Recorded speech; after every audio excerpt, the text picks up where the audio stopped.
अच्छा, YouTube channel का नाम है डॉक्टर नवेद लर्निंग फोरम।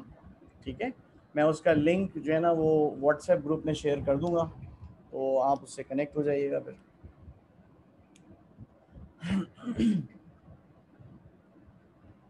अच्छा जी, तो अब स्टार्ट करते हैं हम अपना लेक्चर, एडाप्टिव इम्यूनिटी। हमारे इम्यून सिस्टम का ये सेकंड पार्ट है, एडाप्टिव इम्यूनिटी। और एडाप्टिव मीन्स कि you have acquired some of the features which are lacking in immune system। आप हासिल करते हैं अपनी बॉडी के अंदर कुछ एंटीबॉडीज़, डेवलप करते हैं ऐसी रेजिस्टेंस जो पहले से आपकी बॉडी के अंदर मौजूद नहीं थी अगेंस्ट माइक्रो ऑर्गेनिजम्स। तो अगर ये तब्दीलियां आपके जिस्म में पैदा होती हैं इम्यून सिस्टम के हवाले से, तो इसे हम एडाप्टिव इम्यूनिटी कहते हैं। ये जो एडाप्टिव इम्यूनिटी होती है ये स्पेसिफिक होती है पर्टिकुलर किस्म के बैक्टीरिया के लिए या वायरसेस के लिए। और जैसे आपने पहले देखा था, इनेट इम्यूनिटी तो हर किस्म के ऑर्गेनिज्म को रोकने के लिए होती है। एडाप्टिव इम्यूनिटी डेवलप होती है स्पेसिफिक किस्म के ऑर्गेनिजम्स की मौजूदगी में। ठीक है, और ये जो इम्यूनिटी है ये बहुत ज़्यादा डिपेंड करती है लिम्फोसाइट्स पर। और आपकी बॉडी के अंदर जो बैक्टीरिया के ख़िलाफ़ रेजिस्टेंस करने वाले वाइट ब्लड सेल्स हैं, उनमें दो तरह की टाइप्स ज़्यादा स्ट्रॉन्गेस्ट कंसिडर की जाती हैं। उनमें एक बी लिम्फोसाइट्स हैं और दूसरे कहलाते हैं टी लिम्फोसाइट्स। तो ये जो एडाप्टिव इम्यूनिटी है ये इन दोनों लिम्फोसाइट्स पर मुश्तमिल होती है। B lymphocyte, B stands for bone marrow and T stands for thymus. ठीक है, थाइमस ग्लैंड, जो इससे पहले हमने लिम्फेटिक वेस्कुलर सिस्टम में थाइमस ग्लैंड का नाम सुना था, उसका जिक्र सुना था। अच्छा जी, तो लिम्फोसाइट्स, इसको आप नोट कर लीजिएगा, तो फिर मैं आगे नेक्स्ट स्लाइड करता हूँ।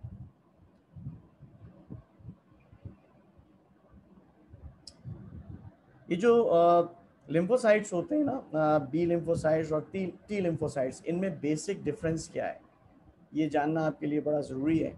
एक तो इनकी साइट ऑफ प्रोडक्शन है कि एक बोन मैरो में प्रोड्यूस हो रहे होते हैं, और दूसरा जो है वो थाइमस ग्लैंड के ज़रिए से प्रोड्यूस हो रहे होते हैं। और बोन मैरो वो वाला बोन मैरो नहीं है जिसके अंदर फैट्स मौजूद हैं, जिसको आप आम तौर पे हड्डियों का गूदा कहते हैं, जो आप खाने में इस्तेमाल करते हैं। ये वो वाला बोन मैरो नहीं है, बल्कि ये रेड बोन मैरो कहलाता है, जो स्पॉन्जी बोन्स के अंदर मौजूद होता है। तो ये रेड बोन मैरो जो होते हैं ना, उसके अंदर ये बी लिम्फोसाइट्स प्रोड्यूस होते हैं। अच्छा, बी लिम्फोसाइट्स और टी लिम्फोसाइट्स के अंदर स्ट्रक्चर के लिहाज से आप देखिए ये फ़र्क आपको नज़र आता है। कहलाने को तो ये दोनों एंटीजन रिसेप्टर्स कहलाते हैं। ये बीच में देखें, ये सेल है ग्रीन कलर का, और उसके ऊपर ये ब्लू कलर के जो स्ट्रक्चर्स लगे हुए हैं, एक तो ये वाई शेप स्ट्रक्चर है और दूसरी तरफ वाई शेप नहीं है, स्ट्रेट स्ट्रैंड की तरह का एक स्ट्रक्चर लगा हुआ है। तो ये जो वाई शेप स्ट्रक्चर है ये कहलाती हैं एंटीबॉडीज़। ठीक है, और ये जो सिंपल स्टैंड लाइक स्ट्रक्चर है जिसके अंदर ये ग्रूव बना हुआ है, ये एंटीजेनिक रिसेप्टर्स कहलाते हैं। तो ये जो एंटीबॉडीज़ वाले वाइट ब्लड सेल्स या लिम्फोसाइट्स हैं, इनको हम कहते हैं बी लिम्फोसाइट्स। और दूसरे वाले जो होते हैं वो टी लिम्फोसाइट्स होते हैं, उनमें एंटीबॉडीज़ इस तरह की मौजूद नहीं होती, इनके अपने अपने अलग अलग फंक्शन हैं। ठीक है भाई, तो ये बेसिक स्ट्रक्चरल डिफरेंस है बी लिम्फोसाइट्स में और टी लिम्फोसाइट्स के अंदर। अच्छा जी, मास्ट सेल्स क्या होते हैं? मास्ट सेल्स जो होते हैं वो प्लाज्मा सेल्स से प्रोड्यूस होते हैं, और प्लाज्मा सेल्स जो होते हैं वो बी लिम्फोसाइट्स की डेरिवेटिव फॉर्म है, ठीक है, बी लिम्फोसाइट से डेवलप होते हैं। अच्छा, ये जो मास्ट सेल्स होते हैं इनके ऊपर भी एंटीबॉडीज मौजूद होती हैं, जैसे आपको यहाँ पे नजर आती है ना, ये लिखा हुआ है IgE, ये एक एंटीबॉडी का नाम है, इम्यूनोग्लोबिन ई कहलाती है। और इनमें छोटे छोटे से ग्रेन्यूल्स मौजूद होते हैं, वेसिकल लाइक स्ट्रक्चर्स मौजूद होते हैं इन सेल्स के अंदर, जिनमें हिस्टामीन और हेपेरिन ये दो कंपाउंड्स मौजूद होते हैं। हिस्टामीन जो होती है वो एलर्जी रिस्पॉन्स में रिलीज़ होती हैं, और उसको कंट्रोल करने के लिए एलर्जेंस को ये रिलीज़ होती हैं। और हेपेरिन के बारे में मैंने आपको बताया था कि क्लॉटिंग ऑफ ब्लड के लिए इस्तेमाल होता है।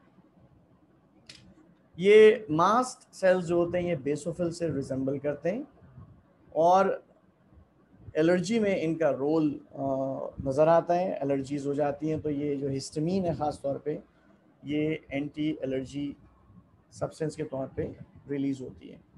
अच्छा, इसके बाद एक आपको कंडीशन ये बच्चे की नज़र आ रही है, इस बच्चे की कंडीशन को हम कहते हैं एनाफाइलेक्सिस।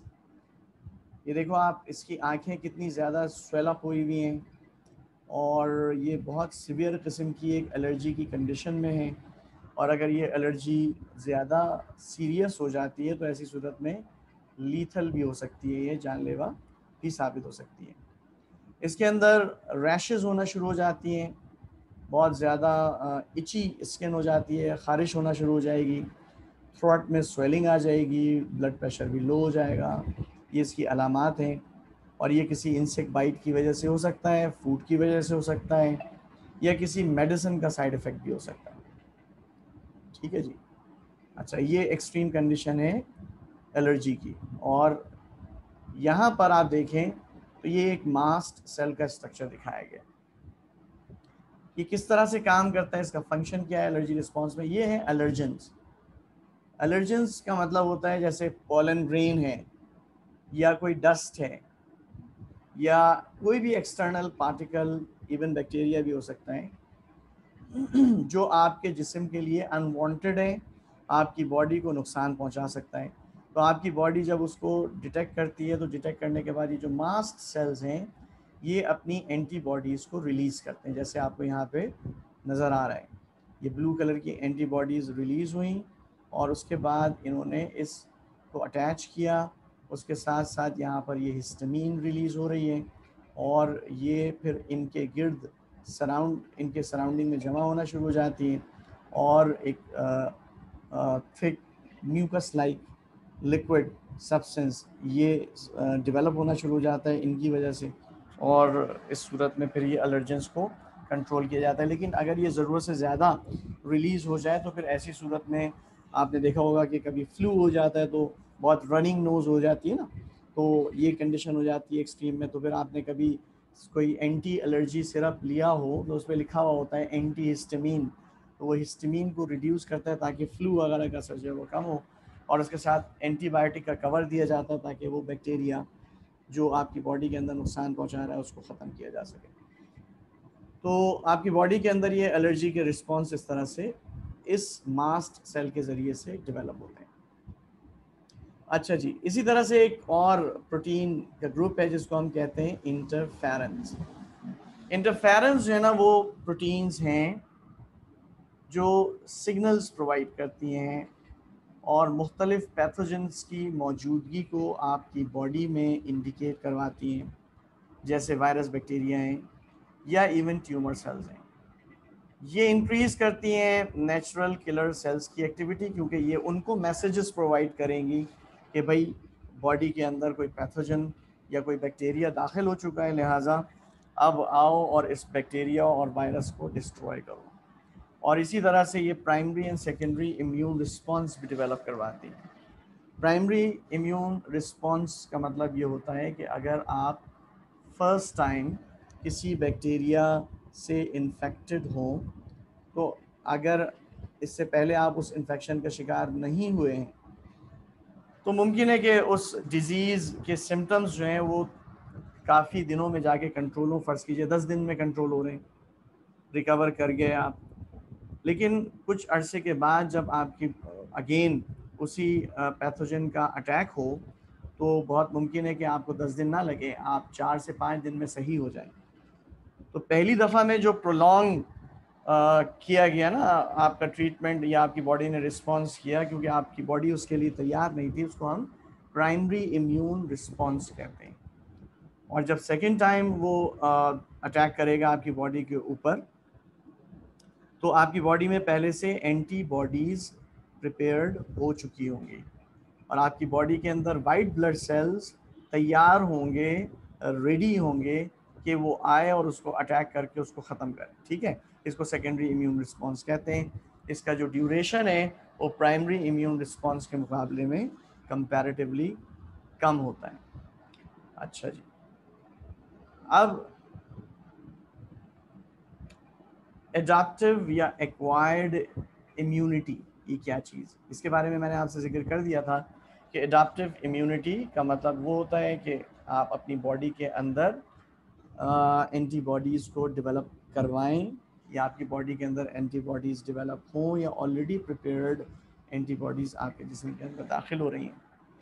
तो इसमें दो कैटेगरीज आती हैं, एक कहलाती है ह्यूमोरल इम्यूनिटी और दूसरी कहलाती है सेल मीडिएटेड इम्यूनिटी।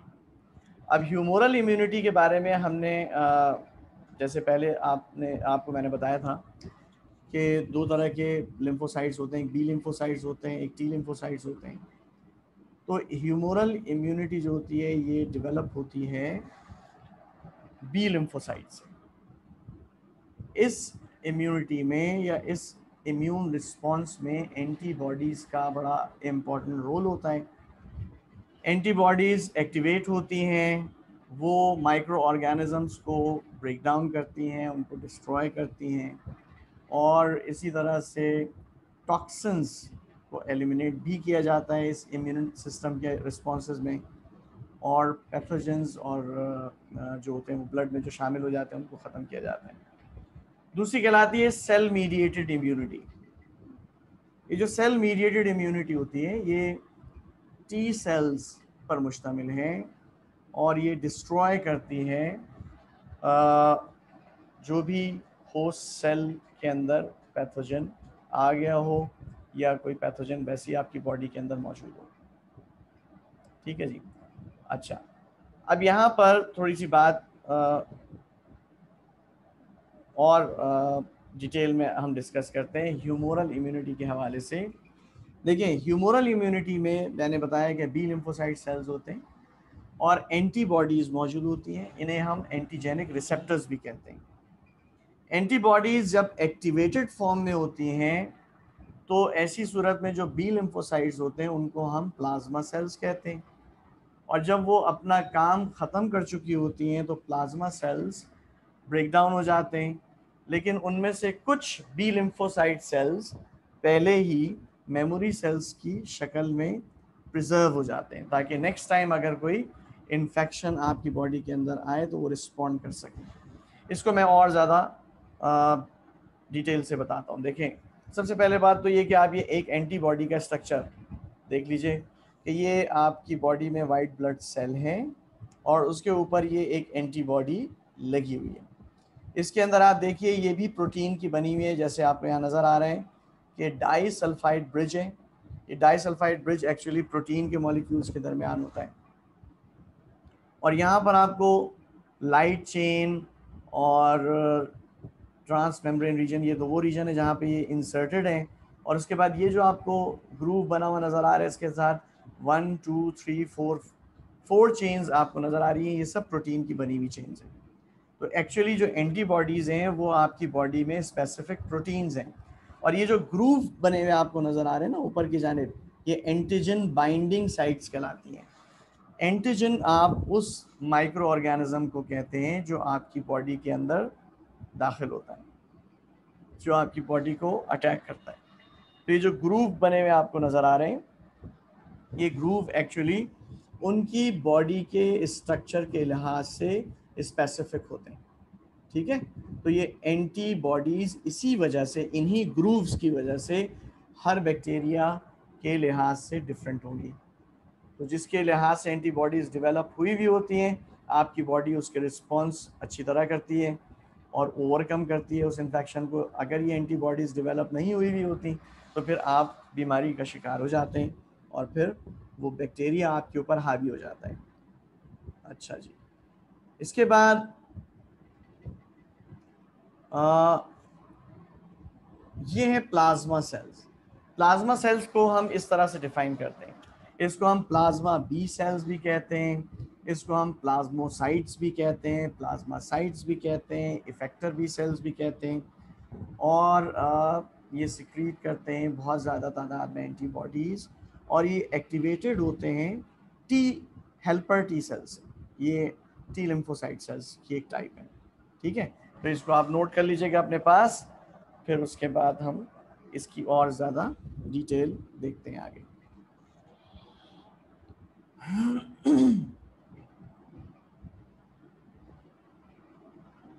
अच्छा जी, अब देखिए ये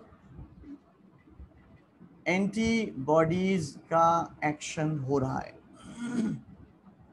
ये जो आपको नीचे नज़र आ रहा है एक स्ट्रक्चर जिसमें एपिटोप बना हुआ नज़र आ रहा है और नीचे लिखा हुआ है पैथोजन, एक्चुअली ये एंटीजन है और ये उस एंटीजन या बैक्टीरिया की ऊपर की सरफेस है। इस बैक्टीरिया के ऊपर की सरफेस में आपको ये छोटे छोटे पीसेस नज़र आ रहे हैं। इसके लिहाज से देखिए ग्रूव स्पेसिफिक बने हुए हैं एंटीबॉडीज़ में।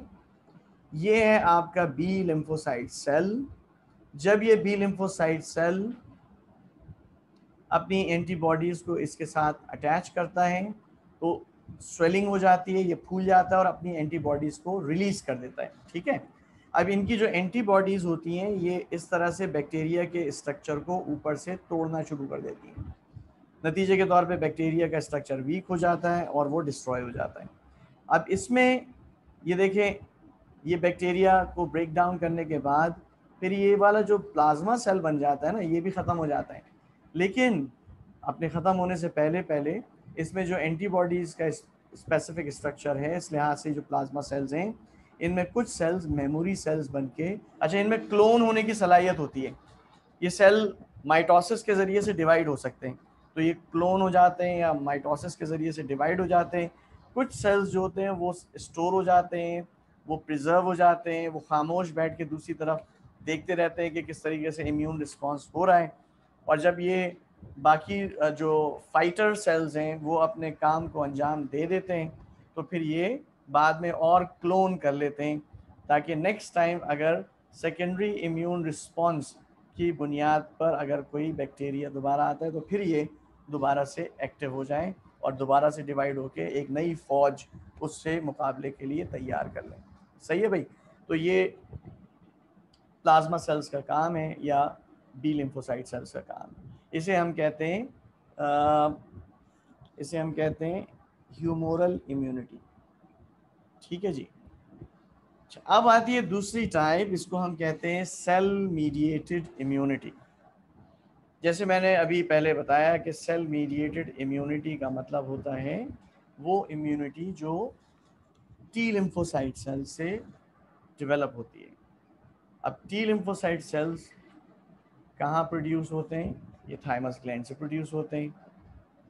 सेल मीडिएटेड इम्यूनिटी को हम सेकंड इनके जो और भी नाम है वो भी देते हैं, is an immune response that does not involve antibodies but rather involves the activation of phagocytes, antigen specific cytotoxic T lymphocytes, and the release of various cytokines in response to an antigen. ये इसकी proper definition है, इसे आप note कर लीजिएगा अपने पास।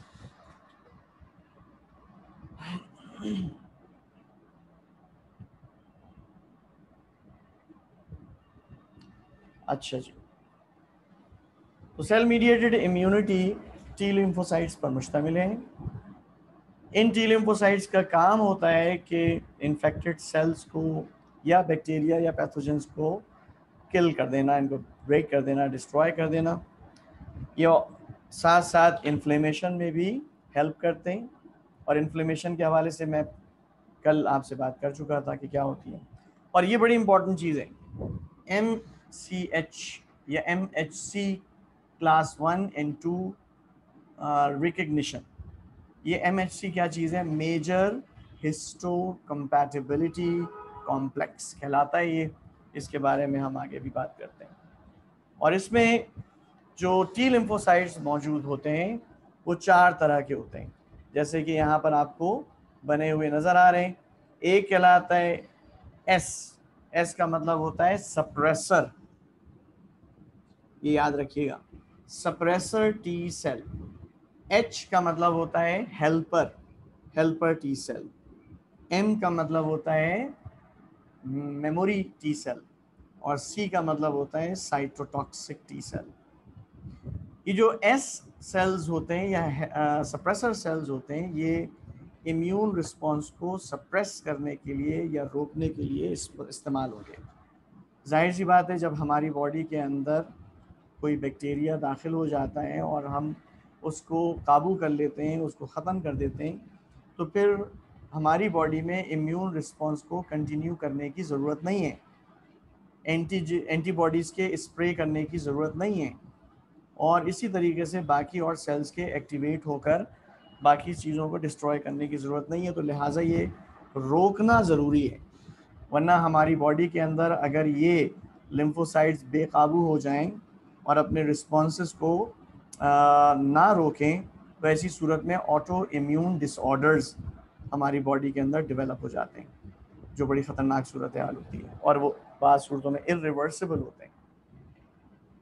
अच्छा जी, helper T cell, the most important component of all immune system.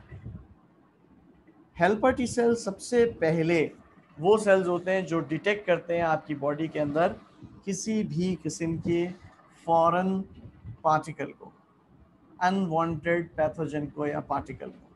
ठीक है भाई, हेल्पर टी सेल बहुत ज़्यादा इम्पॉर्टेंट है। और आपको इल्म हो कि जो एड्स का वायरस होता है ना, वो सबसे पहले आके इसी हेल्पर टी सेल को ब्रेक डाउन करता है, इसी को डिस्ट्रॉय करता है, और वो इसी के अंदर घुसता है जाके। तो लिहाजा आपका जो जिस्म होता है वो इम्यून रिस्पॉन्स को प्रॉपर तरीके से डिलीवर करने से कासिर रहता है। ये हेल्पर टी सेल्स जो होते हैं वो बी लिम्फोसाइट्स को भी गैदर करते हैं, ये टी लिम्फोसाइट्स को भी गैदर करते हैं। ये हेल्पर टी सेल्स जो होते हैं वो मोनोसाइट्स लिम्फोसाइट्स को भी गैदर करते हैं।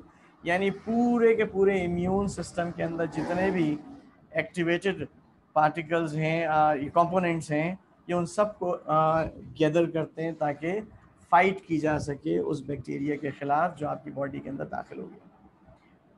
मेमोरी का काम वही है जो पीछे हमने देखा कि ये वो सेल्स हैं जो इम्यून रिस्पॉन्स को मेमोराइज कर लेते हैं और नेक्स्ट टाइम किस तरीके से इससे फाइट करना है ये उसके मुताबिक रिएक्ट करते हैं। और साइटोटॉक्सिक टी सेल्स जो होते हैं ये फाइटर टी सेल्स हैं जो अपने केमिकल्स के ज़रिए से उस इन्फेक्टिव सेल को और मॉलिक्यूल को जो है ना वो ब्रेक डाउन करते हैं और डिस्ट्रॉय करते हैं। तो सेल मीडिएटेड इम्यूनिटी के अंदर ये 4 कंपोनेंट्स हैं। ठीक है, अच्छा, अब इसके बाद ये हेल्पर टी सेल्स के बारे में इंफॉर्मेशन जो मैंने वैसे आपको बताई कि helper T cells are the most important cells in the adaptive immunity as they are required for almost all adaptive immune responses. They not only help activate B cells to secrete antibodies and macrophages to destroy ingested microbes, but they also help activate cytotoxic T cells to kill infected target cells. ठीक है भाई, ये इनकी action, mode of action के बारे में भी यहाँ पे जिक्र किया, इसको आप अपने पास कॉपी कर लीजिएगा, नोट कर लीजिएगा। अच्छा जी,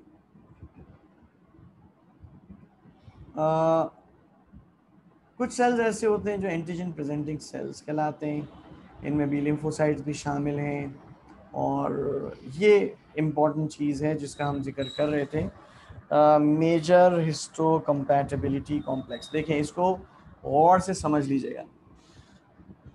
ये जो है ना, ऊपर आपको एक सेल नज़र आ रहा है अमीबा की तरह का, इसको हम कह सकते हैं एंटीजन प्रेजेंटिंग सेल। बेसिकली ये एक फेगोसाइट्स है। अब ये फेगोसाइट अंदर अपने सूडोपोडिया लाइक स्ट्रक्चर की मदद से इस बैक्टीरिया को एंडोसाइटोसिस के ज़रिए से इंजेस्ट कर रहे हैं। और आप इस सेल के अंदर देखें तो ये येलो येलो से पार्टिकल्स जो आपको नज़र आ रहे हैं, एक्चुअली ये वो पार्टिकल्स हैं जो इंजेक्शन के बाद इसकी सेल के अंदर मौजूद हैं। अब क्या होता है कि ये अपनी सेल से एक एंटीजन रिसेप्टर की प्रोडक्शन करता है या एंटीजन रिसेप्टर को प्रोड्यूस या डेवलप करता है। और ये ग्रीन कलर का जो आपको नज़र आ रहा है ये एक एंटीजन रिसेप्टर है, लेकिन इसके साथ अंदर की जानिब मौजूद आपको ये एंटीजन के जो फ्रेगमेंट्स नज़र आ रहे हैं ये भी अटैच कर लेता है। तो ये आपको इसके साथ बाहर की जानिब डेवलप होते हुए नज़र आते हैं। तो जब ये एंटीजेनिक रिसेप्टर अपने साथ इस एंटीजन के फ्रेगमेंट को अटैच कर लेता है तो फिर इसको हम क्या कहते हैं, मेजर हिस्टोकम्पैटिबिलिटी मॉलिक्यूल। सही है, ये याद रखिएगा, ये बड़ी इंपॉर्टेंट बात है, इसमें कंफ्यूजन होती है। तो ये मेजर हिस्टोकम्पैटिबिलिटी मॉलिक्यूल जो है ना, actually just act as a flag, एक झंडे की तरह से ये घूम रहा होता है जनाब। और यहाँ पर आप जो देख रहे हैं ना, ये नीचे की तरफ ये एक हेल्पर टी सेल है। ये हेल्पर टी सेल इस मेजर हिस्टोकम्पैटिबिलिटी कॉम्प्लेक्स को डिटेक्ट करता है और इस हेल्पर टी सेल में भी ये एंटीजेनिक रिसेप्टर है जो इस फ्रेगमेंट के लिहाज से स्पेसिफिक ग्रूव अपने अंदर रखता है, अब इसमें डेवलप हुआ होता है। इस ग्रूव के साथ ही आके इस MHC कॉम्प्लेक्स के साथ अटैच होता है और अटैच होने के बाद ये देखें आप केमिकल्स को सिक्रीट करना शुरू कर दिया जिसमें साइटोकाइंस हैं, ये सिग्नलिंग प्रोटीन्स हैं और ये सिग्नल प्रोवाइड करती हैं किसको, साइटोटॉक्सिक टी सेल्स को और बी सेल्स को, कि वो आए और आने के बाद इस तरह की फ्रेगमेंट वाले जितने भी बैक्टीरिया आपकी बॉडी के अंदर मौजूद हैं उनको पकड़ पकड़ के डिस्ट्रॉय करना शुरू कर दें। और इसी तरह की स्पेसिफिक ग्रूव वाली एंटीबॉडीज़ के हामिल ह्यूमोरल इम्यूनिटी के बी सेल्स एक्टिवेट हो जाते हैं और वो उन बैक्टीरिया को किल करना शुरू कर देते हैं। तो ये पूरा के पूरा आपने देखा कि इम्यून रिस्पॉन्स जो सेल मीडिएटेड इम्यूनिटी की वजह से डेवलप होता है वो कैसे एक्ट करता है, कैसे काम करता है आपकी बॉडी के अंदर। ठीक है, तो ये सारी इंफॉर्मेशन याद रखिएगा। ये आप देख रहे हैं कि किलर टी सेल्स हैं और जिसके अंदर कैंसर प्रोड्यूस हो रहा है, तो ये इसको बैक्टीरिया को या कैंसर वाले सेल्स को किल कर रहे हैं। ठीक है, तो इसलिए इनको किलर सेल्स कहा जाता है। अच्छा जी, ये साइटोटॉक्सिक टी सेल्स के बारे में थोड़ी इन्फॉर्मेशन है, इसे आप अपने पास नोट कर लीजिएगा। A cytotoxic T cell also known as TC, cytotoxic T lymphocyte, CTL, T killer cell, cytolytic T cell और वगैरह वगैरह, ये सारे इसके नाम हैं, that kills cancerous cells और infected cells। अच्छा, इसके बाद ये कुछ रीजनिंग क्वेश्चंस हैं, ये मैं स्लाइड आगे मूव कर रहा हूँ तो आप इसको देखते जाइएगा और इसको रीड करते जाइएगा ताकि आप इन इस तरह के अगर कोई सवाल आते हैं तो आप उसको आंसर कर सकें। ठीक है, तो मैं थोड़ा पॉज दे रहा हूं ताकि आप इसको स्क्रीनशॉट ले लें। अच्छा जी,